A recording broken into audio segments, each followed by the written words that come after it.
আচ্ছা, আমরা একটু শুরু করি, ঠিক আছে? আমরা হচ্ছে সিরিয়াল ওয়াইজ আগাই। তো এগুলো তো তোমাকে পড়াইছি আমি, ঠিক আছে? বই পড়ো তো বাসায় নাকি? বই হ্যাঁ, টই একটু এখন পড়া স্টার্ট করেছি। আচ্ছা, বই টই একটু পড়তে হবে, ঠিক আছে? কারণ বই ছাড়া এভাবে হবে না আর কি। তুমি তো এমনি স্কুল যাও না, তো তুমি যদি বই না পড়ো, জিনিসটা প্রবলেম আর কি। স্কুল যাও তুমি? না, এখন যাই না। আচ্ছা, তুমি স্কুল না গেলে তো তোমার হিউজ টাইম, মানে তোমার তো বাসায় আর কোন অ্যাক্টিভিটিস থাকার কথা না আর কি। মানে স্কুল যাও না যেহেতু আর কি, মানে অন্য কোচিং থাকে। হ্যাঁ, কোচিং স্টার্ট হয়ে গেছে। শুধু ফিজিক্স আর কেমিস্ট্রি, ম্যাথসটা স্টার্ট হয়ে গেছে। আচ্ছা, বুঝতে পারছি। তাও একটু সময় থাকে, কারণ স্কুলে গেলে একটা ভালো সময় যায়, স্কুল না গেলে তো ওই সময়টা বেঁচে যাওয়ার কথা। সো ওসব এভাবে পড়াশোনাও হয় না, তাহলে তো সবাই হোম স্কুলিংই করতো। বাট পড়বা, একটু বাসায় পড়তে হবে, বুঝছো? আমি না পড়লে তো জিনিসগুলো হবে না। আচ্ছা, আমরা আসি। এখানে কোশ্চেন নাম্বার 1 যেটা দিছে, যে choose the correct option in the following statement, the moment of A force is bigger if the force is smaller or bigger. কি হবে? ফোর্স ফোর্স যদি এখানে আহ, বিগার। অবশ্যই বিগার, রাইট? সো এটা হবে আমাদের অ্যান্সার, ঠিক আছে? So moment of a force is bigger if it acts closer or further from the pivot. But further obviously, right? Further point এ হবে। ফার্দার পয়েন্টে হলে তোমার হচ্ছে পিভট থেকে ফার্দার পয়েন্টে যদি অ্যাক্ট করে, তাহলে আমার মোমেন্ট অফ ফোর্সটা বিগার হবে। And the moment of a force, the the moment of a force is greatest if it acts at 0 degree, 45 degree, 90 degree to the object it acts on. কত হবে এটা বলো? তাহলে এটা 90 ডিগ্রি। 90, রাইট? বিকজ 90 ডিগ্রি হবে। হ্যাঁ, 90 degree, কারণ sine theta ছিল, তাই না? রাইট অ্যাঙ্গেল সাইন মনে থিটা, রেখে। সো সাইন থিটা ম্যাক্সিমাম হয় কখন? +1। সাইন থিটার ম্যাক্সিমাম ভ্যালু কত? +1। এন্ড ওয়ান, হ্যাঁ। When when theta equals to 90 degree. আচ্ছা, তো কোশ্চেন আছে কোনো? আচ্ছা, কোশ্চেন নাই। সো ফার নাই। আচ্ছা, এবার আসি কোশ্চেন নং 2। Three defined forces are pulling on a heavy trapdoor, figure 4.6. Which force will have the biggest turning effect? আচ্ছা, এখানে একটা জিনিস খেয়াল করে দেখো, যে তোমার এইখানে অনেক কিছু বোঝার আছে। এখানে আমাকে একটু বলো তো দেখি, যে তোমার পিভট কোনটা? পিভট তোমার কোনটা বলো তো? এইটা, তাই না? পিভট হচ্ছে যে এই হিঞ্জ পয়েন্টটা, যেটা। তো এই এটা পয়েন্ট। F3 হবে, ফার্থেস্ট ফ্রম দ্য পিভট। হ্যাঁ, তাহলে এখন দেখো, তুমি F1 ফোর্সটা কোথায় অ্যাপ্লাই করতেছো? এই পয়েন্টে, রাইট? 200 হুম। ফোর্সটা কোন পয়েন্টে অ্যাপ্লাই করতেছো? এই পয়েন্টে। 200 এই ফোর্সটাও কিন্তু এই পয়েন্টে। আচ্ছা, এখন কথা হচ্ছে কে বেশি টার্নিং ইফেক্ট তৈরি করবে। টার্নিং ইফেক্টের জন্য কয়টা ব্যাপার কাজ করে বলো তো? দুইটা। একটা হচ্ছে ফোর্স ভ্যালু কিরকম, আরেকটা কত বলো তো? আরেকটা হচ্ছে তোমার ডিস্টেন্স। তোমার distance from what? Distance from pivot, right? Distance from pivot. Pivot. এই এই দুটোর উপর ডিপেন্ড করে, দুটোই যদি বেশি হয় তাহলে তুমি মোমেন্ট বেশি পাবা। আরেকটা কিসের উপর ডিপেন্ড করে? অ্যাঙ্গেল। একটা কিসের উপর অ্যাঙ্গেল। ডিপেন্ড করে? অ্যাঙ্গেলের উপর ডিপেন্ড অ্যাঙ্গেলের করে, তাই না? আমরা যেটা কথা বলছিলাম। মানে যত যত না, মানে 90 ডিগ্রি হতে হবে। 90 ডিগ্রি হতে হবে না মানে, 90 ডিগ্রি হলে তুমি ম্যাক্সিমাম পাবা আর কি। যত এখন থিটার ভ্যালু যত বেশি হবে তুমি তত বেশি পাবে, যেহেতু সাইন থিটা ছিল। তাহলে এইগুলো সব চিন্তা করলে আমাকে বলো তো এখানে কে। প্রথম কথা হলো যে এই 200 এবং এই 200 কিন্তু তোমার এইখান থেকে বেশ ভালো একটা ডিস্টেন্স দূরে, তাই না? ধরো পুরাটা যদি 2 মিটার হয়, এটা 2 মিটার দূরে, এটা কিন্তু কত, হাফ ডিস্টেন্স দূরে। তো এটার আবার ভ্যালু বড়, তাই না? এটা কিন্তু ভ্যালু বড়। আমার কথা কি বুঝতেছো? হ্যালো? জি ভাই, আমি আছি। ওটার মানে F1 এর হচ্ছে সবচেয়ে বেশি ফোর্স। ফোর্স বেশি কিন্তু ডিস্টেন্স আবার কম। ডিসটেন্স এক কম। করতেছে, এক করতেছে 90 ডিগ্রি। আচ্ছা, তাহলে আমরা কিছু জিনিস চিন্তা করি। ধরো F1 ফোর্সের জন্য রানিং ফেট কত হবে? 300 ইন্টু, এখন আমি যদি পুরো থ্রি। ডিস্টেন্সটাকে 2 মিটার ধরে নিই, তাহলে এটা কত? সাপোজ মিডলে 1 মিটার, তাহলে 90 ডিগ্রি। সো কস সাইন 90 ডিগ্রি 1, তার মানে 300 কত নিউটন মিটার। বুঝা গেছে আমার কথা? আচ্ছা, এবার এই দুটো হুম। ফোর্সের জন্য আসো, এই ফোর্সের জন্য কত হবে? এটাও তো 90 ডিগ্রি, কিন্তু ডিস্টেন্স কতটুকু ধরে? 2, তাহলে বেশি আসতেছে না? 400 নিউটন মিটার। কিন্তু এইটার জন্য কত হবে বলতো? এখন এইটার জন্য কিন্তু 90 ডিগ্রি না, এটার জন্য কত বলতো? এই অ্যাঙ্গেলটা, অ্যাঙ্গেল কমে গেছে, তাহলে এটা আরো কম পাবা। এটা এটার চেয়েও কম পাবা না? এটার চেয়েও কিন্তু তুমি কম পাবা। তার মানে ম্যাক্সিমাম কার জন্য পাচ্ছ? F3 জন্য পাচ্ছ। লজিকটা কি বুঝছো? হ্যাঁ, এই পার্টটা বুঝেছি, কিন্তু আমি মানে মানে এগুলো মানে সবগুলো হচ্ছে কি একটা এক একটা ফ্যাক্টর, আই হচ্ছে জাস্ট হ্যাঁ, ফার্দার আর যেটা 90 ডিগ্রি, এই দুটো চেক করলে হবে। তোমাকে বেসিক্যালি তিনটা জিনিসই চেক করতে হবে আসলে, যে how much the value of, how much the force is, or what is the value of force here. Then you have to check uh, the distance from pivot, and you have to check the angle. ওকে, তিনটা জিনিসই তোমাকে check করতে হবে। তিনটা জিনিস তুমি যদি আসলে চেক না করো তাহলে কিন্তু তুমি পারবে না। আচ্ছা, আমার কাছে অ্যান্সার শিট এটা আছে, তা আমি অ্যান্সার শিট না করি তোমাকে অ্যান্সার দিচ্ছি আর কি। তো তাও একটু আমরা চেক করতে পারি। Bigger further 90 degree, yes. এখানেও কিন্তু বলা আছে F3, F3 biggest turning head equal biggest distance but force এর 90 ডিগ্রি। সো এখানে আর বলার কিছু নাই আর কি, ঠিক আছে। তো ওরা শর্টকাটে লিখছে, আমি আমার ব্যাখ্যাও মিলে গেছে। কথা বুঝতে পারছো? হ্যাঁ, আচ্ছা, 3 নম্বরে আসি। Explain why somebody would use a spanner with a longer handle if they needed to undo a tight bolt। বলো তো দেখি, এটা এক্সপ্লেনেশন টাইপ বলো। এর আমি বলি, ওয়েট, আমি লিখেছি the further the forces from the point of, এই ওয়ার্ডটা পাচ্ছি না, মানে পিভট তো না, মানে যেখান থেকে টার্নিং পয়েন্টটা, হ্যাঁ, ও মানে ওইটাই আমি, মানে পয়েন্ট অফ, না ওয়েট আমি বলি, the further the forces from the turning point the greater the force, yes.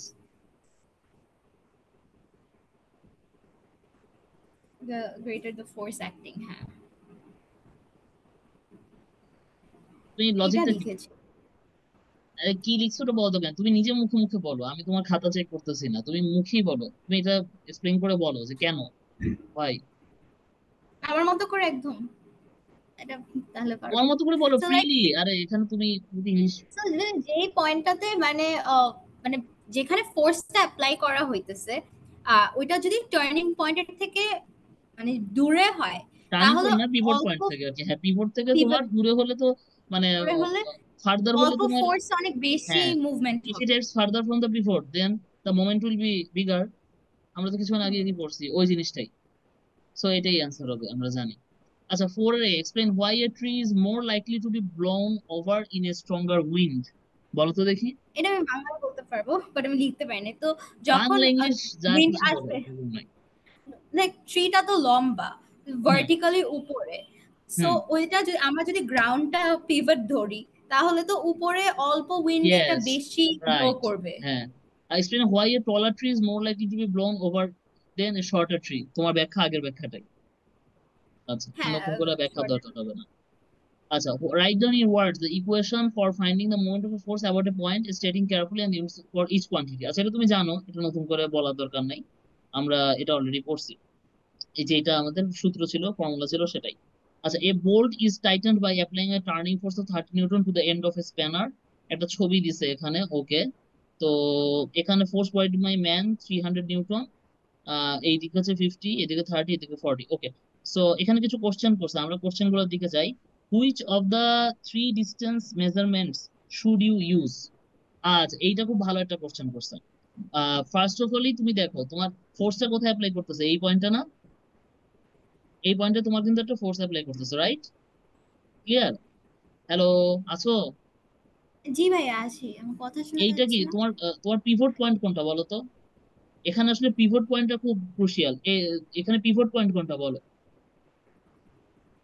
এই যে এভাবে বোল্টকে দুইটা এভাবে না ঘোরায়, একটা? বোল্টকে এভাবে ঘোরায়, ঠিক আছে? ঠিক আছে, আমি হাত দিয়ে ফোর্স অ্যাপ্লাই করতেছি, এই যে মানে জিনিসটা তো আমার কাছে আসছিল বাসায়, আমি এখন দেখাতে পারতেছি না। এটা দেখছো কোনোদিন বাস্তবে?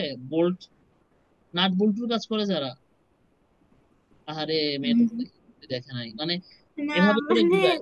আমি কিভাবে দেখাবো আমি জানি না, বাট আমি যেটা বলতেছি যে তোমার স্ক্রুটা হচ্ছে এইখানে, ঠিক আছে? স্ক্রুটা আমি এদিকে ফোর্স অ্যাপ্লাই করে এভাবে ঘুরাচ্ছি, এদিকে ঘুরাচ্ছি, ঠিক আছে? এর চেয়ে ভালো আমার পক্ষে আর বোঝানো সম্ভব না এত দূর জায়গা থেকে। তো আমি এভাবে করে ঘুরাচ্ছি, এই জায়গাটা একটা এভাবে ঘুরাচ্ছি, তার মানে কিন্তু পিভট পয়েন্ট কি এটা না, এটার রেসপেক্টে আমি ঘুরতেছি, বুঝতে পারতেছো? এবং ফোর্স অ্যাপ্লাই করতেছি এইদিকে। তাহলে তোমার ফোর্স তো পেয়ে গেলাম, তার ডিস্টেন্স কোনটা নিব? এটা যদি পিভট হয়, 30 নিব, 40 নিব, না 50 নিব, বলো? ডিস্টেন্স কোনটা নিবো মেয়ে বলো? ডিস্টেন্স হচ্ছে আমরা আমি নিয়েছি 50। ইয়েস, 50 হবে। কেন 50 হবে? কারণ আমাদের ফর্মুলা কি ছিল? Perpendicular distance. এখন তোমার ফোর্স যেহেতু এদিকে, এটা থেকে এটার উপর পারপেন্ডিকুলার, এটা না। কথা বুঝতে পারছো? হ্যাঁ হ্যাঁ হ্যাঁ, এটা বুঝতে পেরেছি। Use it calculate the moment. Moment তো ক্যালকুলেট করতেই পারবা, কারণ 50 সেন্টিমিটার মানে কত? 0.5 মিটার। 0.5 × 30 কত? 15 নিউটন মিটার। এটা ইজি ম্যাথ। আমার ম্যাথটা এখানে মেইন না, এখানে কনসেপ্টটা খুব ইম্পর্টেন্ট ছিল। কনসেপ্টটা বুঝছো? যে কোন ডিস্টেন্স নিতে হবে, কেন নিতে হবে। আমি কনসেপ্টটা বুঝেছি, বাট যখন when it comes to explaining it তখন আমি তুই তো এক্সপিরিয়েন্সে পারতে বুঝতেছ, হবে। I can কারণ understand but এক্সপ্লেনিং তুমি যদি না পারো, তার মানে হচ্ছে তোমার কনসেপ্টে প্রবলেম আছে। ফিজিক্সে কিন্তু আসলে জিনিসগুলো খুবই স্ট্রেট ফরওয়ার্ড, যে এখানে মুখস্থের তেমন কিছুই নাই, আর তোমাদের তো এমনিতেও মুখস্থের কিছু নাই। সো হয় তুমি পারবা, নয় তুমি মানে তুমি যদি জানো তাহলে তুমি বলতে পারবা, না জানলে তুমি বলতে পারবা না। মানে এটা এমন না যে আমি একটা বলে দিলাম আন্দাজে 50 সেন্টিমিটার, কেন এটা জানার পরে তুমি বলতে পারার কথা। এবং তুমি যদি এখন আন্দাজে মেরে হয়ে যায় জিনিসটা, কিন্তু আসলে তোমার যে লাভ হবে না। কারণ তোমাকে এই এখন না হয় এখানে স্ক্রু দিয়ে দিল, অন্য কিছু তো দিতে পারে তোমাকে, বাস্তবে প্র্যাকটিক্যাল এক্সাম্পলের তো অভাব নাই। তখন তুমি ওই জায়গাতে ধরতে পারবা না। আমার কথা কি বুঝছো? তো তুমি আন্ডারস্ট্যান্ডিংটা ক্লিয়ার করো, আমার এই প্রবলেম গুলো সলভ করো না একটা একটা। এগুলো খুব এগুলো খুবই চাইল্ডিশ ম্যাথ, সত্যি কথা বলি। এগুলো আসলে আমি এভাবে ডিসকাশন করতামই না, একবার ভাবছিলাম। কিন্তু আসলে সত্যি কথা যে এগুলার চাইল্ডিশ প্রবলেম হোক আর যাই হোক, এগুলোর ভিতরে অনেক কনসেপ্ট আসলে লুকায় আছে। কনসেপ্ট গুলো যদি বুঝো, সেটাই বেনিফিট। কনসেপ্ট না বুঝলে কিন্তু খুবই প্রবলেম। বুঝতে পারছো? আচ্ছা, এবার আসি পরের problem. Uniform metre ruler is balanced at its mid point. এটা হচ্ছে একটা মিটার রুলার। ও হচ্ছে ঠিক এই অ্যাট ইটস মিড পয়েন্ট, মানে ওর মিড পয়েন্টে ও হচ্ছে তোমার কি, ও হচ্ছে তোমার ব্যালেন্সড, তাই না? এখন তোমাকে আননোন ফোর্সটা বের করতে বলছে। আচ্ছা, এই আননোন ফোর্সটা বের করতে হলে আমাদের কি করতে হবে বলো তো? এখানে খেয়াল করে দেখো, এখানে খেয়াল করে দেখো যে তোমার এইটা কি 90 নিউটন, এবং এইটা হচ্ছে তোমার কি ব্যালেন্সিং পয়েন্ট। তাহলে এখান থেকে এটা ডিস্টেন্স কত? ও 0.18। তাহলে এইটা তোমার যেই তোমার হচ্ছে যেই টার্নিং ইফেক্ট তৈরি করবে, সেটা এটা এদিকে হবে। কথা বুঝা গেছে? আর এই হ্যাঁ ফোর্সটা তোমার টার্নিং ইফেক্ট তৈরি করবে F × 0.07। এখন এইটা টার্নিং ইফেক্ট তৈরি করবে কোন দিকে? এই দিকে। তাহলে এই দুটো যে ইকুয়াল হলে তো সে কি ব্যালেন্স থাকবে না? ইকুয়াল হলে কিন্তু ব্যালেন্স থাকবে, আদারওয়াইজ কিন্তু ব্যালেন্স থাকবে না। আমার কথা বুঝছো? হ্যাঁ শুনতে পাচ্ছ আমার কথা? হ্যাঁ হ্যাঁ এই ভাইয়া আমার অনুযায়ী ক্যালকুলেট করে এফ হ্যাঁ আমি পাবা। বুঝেছি। আর এই ম্যাথটাই করছো বাসায়? হ্যাঁ আমি এভাবেই করেছি। আমি ওয়েট কত ওয়েট এটা হচ্ছে অ্যান্সার? কত? 231.42 নিউটন। 231.4। আচ্ছা, দাঁড়া আমি একটু চেক করি। 230। না, অ্যান্সার তো দেওয়া মনে হচ্ছে 9 250। না, এটা কত নাম্বার? 7 নাম্বার ম্যাথ না? 231.4, হ্যাঁ হয়েছে। যেভাবে ক্যালকুলেশন করো তাহলে হয়েছে। আচ্ছা, এবার বলছে আমি হচ্ছে বয় অফ যে mass 60 KG and his sister of mass 49 KG play a seesaw pivots at center. এটা তো জানোই seesaw game. If the boy sits 2.7 meters from the pivot of the seesaw, calculate the distance from the other side of the pivot the guard must sit to make the seesaw balance. আচ্ছা, এটাও তো same. তো 60, বয় হচ্ছে 60, সে pivot থেকে কতটুকু দূরে? 2.7। আর ওর sister কি 49 KG, সে কতটুকু দূরে আমরা জানি না, এক্স ধরলাম। তাহলে এই দুটো যখন ইকুয়াল হবে তখন ব্যালেন্সড হবে। এভাবে করছো ম্যাথটা? পরে কত পাইছো বলো? এটা 3.3। এটা পাইছো 3.3। হয়েছে মনে হয়। তো আমি একটু চেক করি। ইয়েস, হয়েছে। ঠিক আছে। আচ্ছা, হুম। এখানে কিন্তু অনেক কিছু অ্যাক্টিভিটি দেয়। অ্যাক্টিভিটি গুলা কিন্তু আমি কোনোদিনই তোমাকে পড়াই না, কিন্তু তুমি কিন্তু পড়বা। মানে কেন পড়বা? কারণ অ্যাক্টিভিটি গুলো হচ্ছে প্র্যাকটিক্যাল এক্সাম্পল, তুমি যদি বাসায় করতে পারো খুবই বেটার। তোমাদের বই অ্যাক্টিভিটি গুলো আমার খুবই ভালো লাগে, বাট হচ্ছে যে এগুলো তো আর আমি পড়ানো কিছু নাই। ধর এখানে বলো মুভিং ফিঙ্গার্স অ্যালং এ মিটার রুল, এটা তুমি বাসায় করবা নিজে নিজে। আমার কথা কি বুঝছো? এত বড়টা পড়বো? আচ্ছা ঠিক আছে। আচ্ছা, মানে তোমার কি বই পড়ার অভ্যাস কম? ভাই আমাকে ইন্টারেস্টিং বই দাও, আমি সারাদিন ওটা পড়তে থাকবো। আমার অনেক বই আছে কোন ইন্টারেস্টিং, বাট ইন্টারেস্ট দিস বই? আর মানে বোরিং। এই বইয়ের তো অনেক তফাৎ ভেদ হয়। তো আমি যেটা বলতাম যে গল্পের বই পড়তাম প্রচুর। তো ওইটা তোমার কাছে ওইটা ইন্টারেস্টিং বুক আমি জানি, ঠিক আছে। বাট এগুলাতেও একটু ইন্টারেস্ট আনো। মানে হচ্ছে ব্যাপারটা হচ্ছে যে আহ, মানে এটা না পড়লে তোমার ইন্টারেস্ট কোনোদিনই আসবে না। আমার কথাটা বুঝছো? ধরো তোমার কাছে গল্পের বই ভালো লাগে, তো এটা হচ্ছে তুমি যদি না পড়তে হতো তোমার কোনোদিন ভালো লাগতো না। আমার কথা কি বুঝছো? তোমাকে একটু পড়তে হবে। ঠিক আছে, মানে কারো ম্যাথ ভাল লাগে, কারো ফিজিক্স ভাল লাগে, মানে পড়াশোনা জিনিসটা ভালো লাগতো, আমি বলতেছি না যে সব সাবজেক্ট তোমার ভালো লাগবে, সব সাবজেক্ট কারোরই ভালো লাগে না, ঠিক আছে, বাট কিছু তো ভালো লাগতে হবে, কোনো না কোনো কিছু তো ভালো লাগতে হবে। এখন তুই যদি বলো আমার পড়াশোনাই ভালো লাগে না, তাইলে আবার, তাইলে তো হ্যাঁ, কোনো- কেমিস্ট্রি ইজ ফান। আমি ম্যাথস পছন্দ করি, আই ডু ম্যাথস। বাট আচ্ছা আমি কয়েকদিন ধরে আমি অনেস্টলি বলতেছি, আমার ফিজিক্সটা না থাকে না যে, মানে আমার ভালো লাগতেছে না, বোরিং লাগতেছে।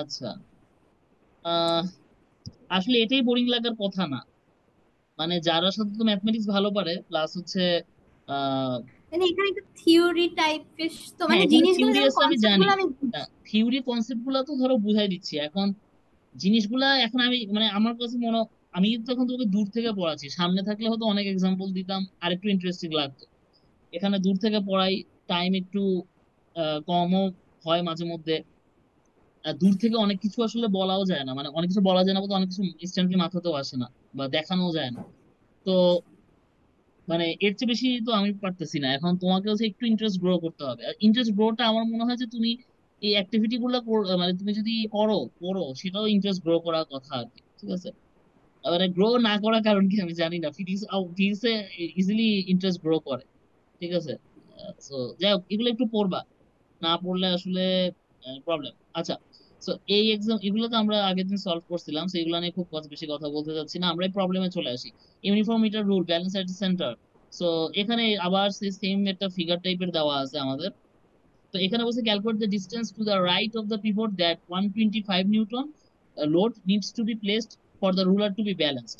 আচ্ছা, এই ধরনের প্রবলেম তোমাকে আমি আগেও পড়াইছি, যে এই ফোর্সটা তোমার কি করতেছে বলো তো, এই ফোর্সটা কিন্তু এইটুকু ডিস্টেন্স দূরে, সরি এইটুকু ডিস্টেন্স দূরে, তাহলে ও কিন্তু কি করবে, এই দিকে একটা টার্নিং ইফেক্ট তৈরি করবে, কোন দিকে, ক্লক ওয়াইজ, তাই না, এর একটা ক্লক ওয়াইজ ওটা টার্নিং ইফেক্ট তৈরি করবে, সেটা কত হবে, 76 × 0.44, বুঝা যাচ্ছে? আচ্ছা, আর এরা জি দুজন ভাইয়া। কি করবে বলো তো, এরা দুজন কিন্তু অ্যান্টি ক্লকওয়াইজ টার্ন ইফেক্ট তৈরি করবে, এটা তো বুঝতেছো, এই যে এদিকে ফোর্স তাহলে এভাবে এভাবে ঘুরবে, আমার কথা বুঝতে পারছো, তাহলে অ্যান্টি হুম ক্লকওয়াইজ হুম। টার্ন ইফেক্ট যদি তৈরি ভাইয়া করে, আমি যে মানে বুঝি নাই কি। তুই কি বলতে চাচ্ছিলা? না, আমি এভাবে মনে রাখছি যে clockwise equals to anti clockwise movement. হ্যাঁ, তো যেভাবে যেভাবে মনে ওইটা রাখো, দিয়ে, হ্যাঁ। এজ ইউ উইশ, এটাতে এটা কোনো ইফেক্ট নাই। আচ্ছা, তো এদের দুজনের জন্য যদি করতে চাও, এখন একটা বড় বিষয় হচ্ছে যে ডিস্টেন্স, তো 56 না হয় ডিস্টেন্স দেওয়া আছে কতটুকু দূরে, 0.34, কিন্তু 125 এর জন্য কিন্তু দেওয়া নাই, দেখছো, 125 এর জন্য কিন্তু দেওয়া নাই, তো তুমি 125 এর জন্য ধরবা এক্স, 125 × এক্স, এখান থেকে তুমি ক্যালকুলেশন করে এক্স বের করবা, এটাই তোমার এ নাম্বার কোশ্চেন, করছো এটা বাসায়? জি, আমি আমি 0.26 এসেছে। অ্যান্সার মিলার কোথায় এভাবে পড়লে, দাঁড়াও তাও একটু চেক করি,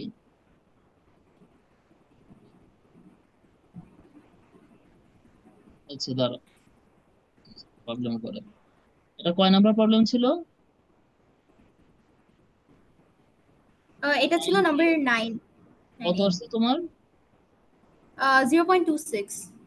না, মিলে নাই, কিছু একটা হয়তো আমরা ভুল করছো। আচ্ছা আমি নিজে ক্যালকুলেট করে দেখি কি বলতে যাচ্ছে, 76 × 0.44 -56 × 0.34 ÷ 125, আমার তো মিললো ওদের সাথে, তুমি কোনটা ক্যালকুলেশন ভুল করছো, ঠিক আছে, আমার এই টেকনিকেই মিলতেছে, বুঝতে তাহলে পারলা? আমি এটা এটা আরেকবার একটু করবা, তুমি নোট করে নাও এটা, এই যে আমি যে মেথডটা দেখেছি এভাবেই হবে। আচ্ছা, এবার হচ্ছে B number point, calculate the contact force acting at the pivot, মানে এই যে পিভটের যে অ্যাক্টিং পয়েন্ট, মানে এই পয়েন্টে আসলে তোমার কতটুকু ফোর্স আসলে অ্যাক্ট করতেছে ওকে ব্যালেন্স রাখার জন্য, এখন খেয়াল করে দেখো এই রুলারের উপর আসলে টোটাল ফোর্স কত বলো তো, 76 প্লাস 125 প্লাস 56, রাইট, এটা হচ্ছে তোমার টোটাল ফোর্স, তাই না, এই টোটাল ফোর্সটাই কিন্তু তোমার কন্টাক্ট ফোর্স, কারণ কি, এই টোটাল অ্যামাউন্ট অফ ফোর্সটাকে তোমার এই কন্টাক্ট পয়েন্টে পিভটে অ্যাপ্লাই করতে হবে ইন দা আপওয়ার্ড, তাহলেই তোমার কি হবে, ব্যালেন্স হবে, কারণ total downward force should be equal to the total upward force to keep it balance, কথা বোঝা গেছে? তাহলে এই তিনটার হ্যাঁ। সাম করলে তুমি যে ডাউনওয়ার্ড ফোর্স পাচ্ছ সেটাই হবে তোমার কন্টাক্ট ফোর্স, সেটা কত হবে, 76, 125, 56, কত আসে, 257, এটাই অ্যান্সার, কথা বুঝতে পারলাম? হুম। Any question? কোনো কনফিউশন? না ভাইয়া। ওকে, এবার আসি আমরা 10 নম্বরে। আচ্ছা, 10 নম্বরের প্রবলেমটা আমরা একটু দেখি। Beam is balanced on a pivot 0.33 metre from its left side. Left side, left side বলতে কোনটা বোঝায়? এটা লেফট সাইড থেকে হচ্ছে যে এটা 0.33 মিটার দূরে আছে পিভট পয়েন্টটা। The beam balances when a weight of 0.47 is suspended 0.13 meters from the same end. আচ্ছা, তার মানে হচ্ছে যে এটা যখন আমি এই জায়গা থেকে এখানে 0.13 মিটার ডিস্টেন্সে একটা ইয়েকে রাখি তখন সে ব্যালেন্স হয় সাসপেন্ড করলে। আচ্ছা, এরকম কিছু বলা আছে, calculate the anti clockwise moment. Anti clockwise moment মানে কি বলতো? অ্যান্টি ক্লকওয়াইজ মোমেন্ট মানে হচ্ছে তোমার, মানে উল্টা। আচ্ছা আমি একটু মনে হয় আগেবার উল্টা দেখাইছিলাম, এইটাই হচ্ছে অ্যান্টি না না। ক্লকওয়াইজ। এটা হচ্ছে এভাবে হইলে ক্লকওয়াইজ, ঠিক আছে? আমি আগেবার উল্টা দেখাইছি। আচ্ছা, মুখে বলার সময় ভুল বলছিলাম আর কি। আচ্ছা, সো আমরা একটু এখান থেকে আসি, দেখো। আচ্ছা, তো তাহলে এইখানে তোমার অ্যান্টি ক্লকওয়াইজ এই 0.47 এর জন্য কত হবে? এন্ড 0.47 কতটুকু ডিস্টেন্স দূরে বলো তো? পুরাটা 0.33। আর এখান থেকে 0.13 মাইনাস করলে পেয়ে যাবো না এই ডিস্টেন্সটা? এটাই তো আমাদের লাগবে নাকি? 0.33 মাইনাস 0.13, বুঝা যাচ্ছে আমার কথা? তাহলে 0.2। হ্যালো? জি 0.2। ভাইয়া আমি বুঝতে তাহলে পারতেছি। এটা কতটুকু মোমেন্ট তৈরি করবে? 0.2 ইন্টু 0.47। 0. হ্যাঁ। 0.2 ইন্টু 0.47 কত? 0.094 নিউটন মিটার। কথা বোঝা যাচ্ছে? জি ভাইয়া। আমার আ- হ্যাঁ, কিন্তু এটা 0.094 আসে। 0.094ই তো আসবে। আমার তো 0.094 আসছে। ঠিক আছে জিরো তো? পয়েন্ট টু জিরো আচ্ছা। ও আচ্ছা, ঠিক সরি, আছে, তুমি আবার অ্যান্সারও বলবে। মিলছে, কারণ ওরা 0.094 কে 9.4 × 10⁻² লিখছে, একই জিনিস তো। দেখো তুমি, মিলছে তো? কনফিউশন কোনো? না না, কনফিউশন না, আমি ফার্স্ট একটু ইয়া হয়েছে। What is the b moment আর সি ওয়েট পারি। Of the rod? রড, রডের ওয়েটের জন্য তোমার কি কি এরকম তোমার মোমেন্ট তৈরি হবে? একই মোমেন্ট, কারণ ব্যালেন্স তো। ওর ওয়েটের জন্য তোমার অবশ্যই ক্লকওয়াইজ হবে।